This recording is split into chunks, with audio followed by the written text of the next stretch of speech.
Hey, what's up you guys? It's Dorothy and welcome back to my channel. If you are new here, thank you for stopping by. Give this video a big thumbs up, comment down below what you want to see in the future, click that subscribe button, and turn on my post notifications.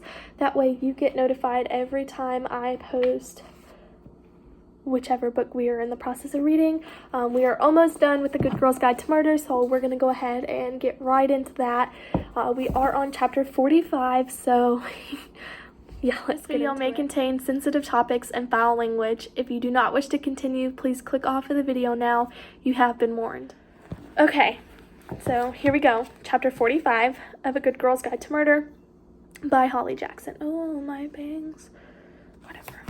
Pip stepped closer into the yellow glow of the lamplight, trying to think over the screeching in her head. She screwed her eyes and studied the face before her. Now that she was closer, she could see the obvious differences, the slightly different slope in the plump lips, the downturn to her eyes where they should flick up, the swell of her cheekbones lower than they should be, changes that time couldn't make to a face. Pip had looked at photographs so many times these past months. She knew every line and groove of Andy Bell's face. This wasn't her. Pip felt detached from the world, floating away, empty of all sense. "You're not Andy," she said quietly, just as the police officer climbed up the ladder behind her and placed a hand on her shoulder. The wind was screaming in the trees, and 42 Gravesend Road was lit up with flashes of red and blue rippling in and out of the night. 4 cop cars filled the drive now, and Pip had just seen Detective Richard Hawkins, in the same black coat he wore in the press conferences over 5 years ago, step into the house.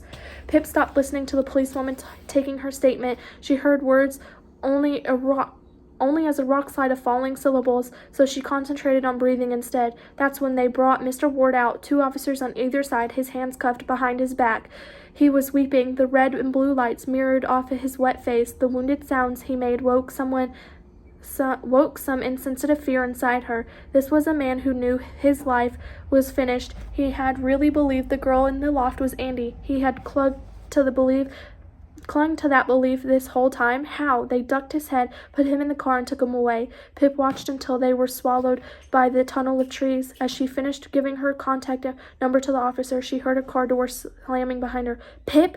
The wind carried Ravi's voice to her. She felt a pull in her chest, and then she was running. She rushed to the top of the driveway, and Ravi caught her, his arms tight as they anchored themselves together against the darkness. "Are you okay?" he said, holding her back to look at her. "Yes," she said. "What are you doing here?" "Me?" He tapped his chest. "When you didn't turn up at my house, I looked for you on Find My Friends. Why did you come here alone?"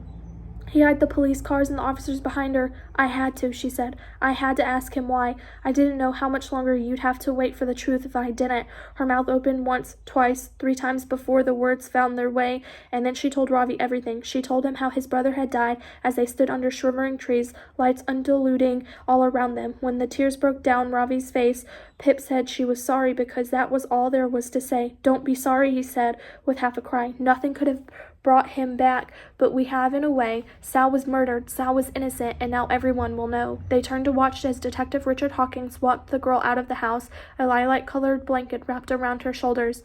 "It's really not her, is it?" Ravi said.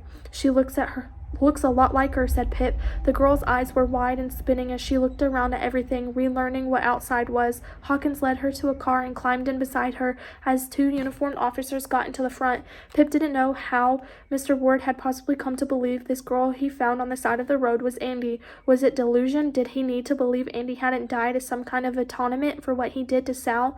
Or was it fear that blinded him? That's what Ravi thought, that Mr. Ward was terrified Andy Bell was alive and would come back home, and then he'd go down for Sal's murder. And in the heightened state of fear, all it took was a blonde girl who looked similar enough to convince him he'd found Andy, and he locked her up so he locked her up, that terrible fear of being caught right along with her. Pip nodded, watching the police car drive away. "I think," she said quietly, "I think she was a girl with the wrong hair and the wrong face when the wrong man drove past." And the other itching question that Pip couldn't yet give voice to, what had happened to the real Andy Bell after she left the Ward's house that night? The officer who had taken her statement approached them with a warm smile. "Do you need someone to take you home?" she asked Pip. "No, it's okay," she said. "I have my car." Pip made Ravi get in with her. There was no way she'd let him drive home on his own. He was shaking too hard, and secretly she didn't want to be alone. She turned the key in the ignition, catching sight of her face in the rearview mirror before the lights dimmed. She looked gaunt and gray, her eyes glowing inside sunken shadows. She was tired. so unterribly tired. So unutterably tired. I can finally tell my parents, Ravi said when they were back on the main road of New Canaan. I don't know how to even start. Her headlights lit up the Welcome to Fairview sign as they crossed into town. Pip drove down Main Street heading toward Ravi's house and drew to a stop at the central roundabout. There was a car waiting on the other side of the circle, its headlights bright and piercing white. Why aren't they moving? It's their right-of-way, Pip said, staring at the boxy car ahead, lit up with yellow lights from the street lamp above. Don't know, Ravi said. You just go.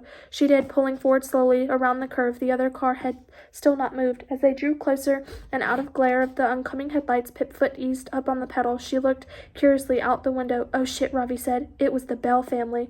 All three of them. Jason was in the driver's seat, his face red and striped with tear trails. It looked like he was shouting, smacking his hand against the steering wheel, his mouth moving with angry words. Dawn Bell was beside him, shrinking away. She was crying too, her body heaving as she tried to breathe, her mouth bared in confused agony.